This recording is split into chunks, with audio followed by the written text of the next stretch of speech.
नमस्कार. Jeffrey Epstein फाईल्सबद्दलच्या बातम्या आपण सगळ्यांनीच वाचल्या आहेत. पण त्या बातम्यांच्या पलीकडे जाऊन एक गोष्ट मला खूपच विचित्र वाटली, ती म्हणजे डोनाल्ड ट्रम्प यांची प्रतिक्रिया. हो. एकीकडे ते या संपूर्ण प्रकरणाला अफवा किंवा होक्स म्हणतात आणि दुसरीकडे ज्या कायद्यामुळे ही कागदपत्र बाहेर आली त्यावर त्यांचीच सही आहे. हाच तर या प्रकरणातला सगळ्यात मोठा विरोधाभास आहे. आणि हा काही साधासुधा विरोधाभास नाहीये, यामागे एक मोठी राजकीय रणनीती दडलेली आहे. त्यांची प्रतिक्रिया वरवर दिसते तितकी सोपी नाहीये. ती अत्यंत विचारपूर्वक तयार केलेली एक चाल आहे असं म्हटलं तरी वावगं ठरणार नाही. बरोबर. आणि आज आपण नेमकंच हेच करणार आहोत. केवळ त्यांच्या प्रतिक्रियेचं वार्तांकन नाही, तर त्यामागची रणनीती, तो विरोधाभास आणि त्यातून राजकीय नेते माहितीवर कसं नियंत्रण मिळवतात याचं विश्लेषण करणार आहोत. चला तर मग या प्रतिक्रियेमागचं राजकारण आणि रणनीती समजून घेऊया. सुरुवात करूया त्यांच्या प्रतिक्रियेतल्या सगळ्यात अनपेक्षित भागापासून. 22 डिसेंबरला पत्रकारांशी बोलताना त्यांची मुख्य चिंता स्वतःबद्दल नव्हती. नाही, अजिबात नव्हती. आणि इथेच त्यांची खेळी सुरू होते. त्यांची पहिली चिंता होती इतरांच्या प्रतिष्ठेबद्दल. त्यांनी एक व्यापक आणि एक नैतिक भूमिका घेतली. ते म्हणाले की या फाईल्समुळे अशा अनेक प्रतिष्ठित लोकांची नावं विनाकारण खराब होऊ शकतात, ज्यांचा एप्स्टीनच्या गुन्ह्यांशी काहीही संबंध नव्हता. अच्छा. म्हणजे कोणीतरी केवळ एखाद्या पार्टीत एप्स्टीनला भेटलं असेल किंवा व्यावसायिक कारणांमुळे ओळख असेल तर त्यांचं आयुष्य उद्ध्वस्त होऊ शकतं. म्हणजे त्यांनी स्वतःला या प्रकरणातून बाजूला काढून एका मोठ्या तत्वज्ञानाच्या भूमिकेत ठेवलं. मी सगळ्या निरपराध लोकांच्या बाजूने उभा आहे, असं काहीसं. अगदी तसंच. आणि यालाच राजकीय संवादामध्ये एम्ब्रेस अँड पिव्हट रणनीती म्हणतात. Embrace and pivot. हो. तुम्ही आधी अशा मुद्द्याला पाठिंबा देता ज्यावर कोणीही आक्षेप घेऊ शकत नाही, जसं की निरपराध लोकांची बदनामी होऊ नये. ही एक सुरक्षित आणि नैतिक भूमिका आहे, नाही का? हो, बरोबर. आणि एकदा का तुम्ही ही भूमिका घेतली की मग तुम्ही हळूच चर्चेला स्वतःच्या सोयीच्या दिशेने वळवता. त्यांनी नेमकं हेच केलं. आणि या भूमिकेला अधिक वजन देण्यासाठी त्यांनी चक्क बिल क्लिंटन यांचं नाव घेतलं, जे त्यांचे कट्टर राजकीय प्रतिस्पर्धी आहेत. हे तर खूपच आश्चर्यकारक होतं. हो. आणि तोच त्यांच्या रणनीतीचा कळस होता.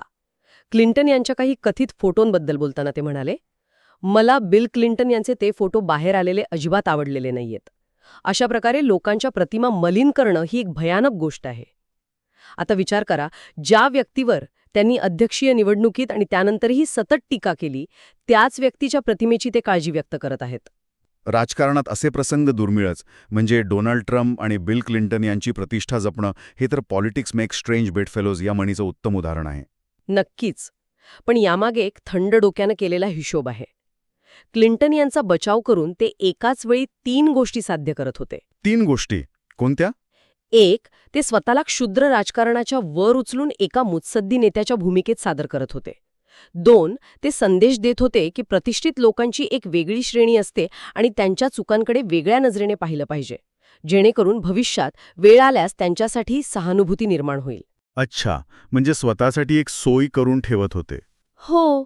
आणि 3. त्यांनी स्वतःवर येऊ शकणाऱ्या कोणत्याही आरोपाची धार आधीच कमी करून टाकली. कारण जो माणूस आपल्या कट्टर विरोधकाची बाजू घेतो तो स्वतःच्या बाबतीत खोटं कसं बोलेल, असं एक समज ते तयार करत होते. ही एक अप्रतिम खेळी आहे खरंच. त्यांनी इतरांसाठी संरक्षणाची एक भिंत उभी केली ज्यात त्यांचे विरोधकही सामील होते. पण मग जेव्हा रोख थेट त्यांच्या स्वतःवर आला, म्हणजे एप्स्टीनसोबतच्या त्यांच्या स्वतःच्या फोटोबद्दल विचारलं गेलं, तेव्हा त्यांची भूमिका कशी बदलली? इथेच तो पिव्हेट किंवा वळण येतो. इतरांबद्दल बोलताना ते नैतिकतेच्या आणि प्रतिष्ठेच्या गोष्टी करत होते. पण जेव्हा स्वतःच्या फोटोचा विषय निघाला तेव्हा त्यांनी लगेच मुद्दा बदलला आणि परिस्थितीचं सामान्यीकरण म्हणजे नॉर्मलायझेशन केलं. नॉर्मलायझेशन? हो. ते म्हणाले, अरे तो तर त्या काळातला एक मोठा माणूस होता, फ्लोरिडामधला श्रीमंत आणि प्रसिद्ध व्यक्ती, त्याला कोण नाही ओळखत होतं. म्हणजे त्याच्यासोबत फोटो असण्यात काहीच विशेष नाही, सगळेच काढायचे, असं काहीसं. पण हे स्पष्टीकरण आजच्या काळात 2025 मध्ये खरंच पटण्यासारखं आहे का? विशेषतः अशा व्यक्तीसाठी जी तेव्हाही एक मोठी सार्वजनिक व्यक्तिमत्व होती. हाच तर मुद्दा आहे. त्यांचं हे स्पष्टीकरण म्हणजे स्वतःला त्या गर्दीचा एक भाग बनवून टाकण्याचा प्रयत्न होता. मी काही एकटा नव्हतो, सगळेच होते, असं सांगून ते त्या फोटोचं महत्त्व कमी करत होते. त्यांनी स्वतःला एप्स्टीनच्या वैयक्तिक आयुष्यापासून आणि त्याच्या गुन्हेगारी कृत्यांपासून पूर्णपणे वेगळं केलं. त्यांनी सांगितलं की माझे आणि त्याचे संबंध व्यावसायिक आणि सामाजिक होते. मी त्याच्या बेटावर कधी गेलो नाही, मला त्याच्या कृत्यांबद्दल काहीही माहिती नव्हतं. अगदी तीच स्टँडर्ड उत्तरे. म्हणजे इतरांसाठी प्रतिष्ठेचा नियम आणि स्वतःसाठी मी तर फक्त ओळखत होतो हा नियम, ही दुहेरी भूमिका खूपच स्पष्ट दिसते. पण या वैयक्तिक बचावाच्या पलीकडे जाऊन त्यांनी या संपूर्ण प्रकरणाला एक राजकीय रंग देण्याचाही प्रयत्न केला. त्यांनी याला होक्स म्हटलं. हो, आणि हा त्यांच्या प्रतिक्रियेचा तिसरा आणि सर्वात आक्रमक भाग होता. त्यांनी थेट आरोप केला की रिपब्लिकन पक्षाला जे यश मिळतंय त्यावरून लोकांचं लक्ष दुसरीकडे वळवण्यासाठी हा सगळा वाद मुद्दाम उखरून काढला जातोय. अच्छा. ही एक राजकीय खेळी आहे, एक विच हंट आहे. होक्स हा शब्द वापरून त्यांनी या प्रकरणाची गंभीरताच नाकारण्याचा प्रयत्न केला. पण इथेच तर सगळ्यात मोठा पेच निर्माण होतो. जर हे प्रकरण खरंच एक होक्स किंवा अफवा होतं, तर मग त्यांनी स्वतः एप्स्टीन फाईल्स ट्रान्सपरन्सी ॲक्ट या कायद्यावर सही का केली? बरोबर. ज्या कायद्यामुळे ही सगळी कागदपत्र आज सार्वजनिक झाली आहेत, तो कायदा त्यांच्याच अध्यक्षीय काळात संमत झाला. आणि इथे आपण या चर्चेच्या मूळ गाभ्याशी येतो. हाच तो विरोधाभास आहे जो त्यांच्या संपूर्ण प्रतिक्रियेला म्हणजे पोकळ ठरवतो. नोव्हेंबर 2025 मध्ये अमेरिकन संसदेने हा कायदा संमत केला आणि या कायद्याला केवळ डेमोक्रॅट्सचा नाही तर रिपब्लिकन्सचाही प्रचंड पाठिंबा होता.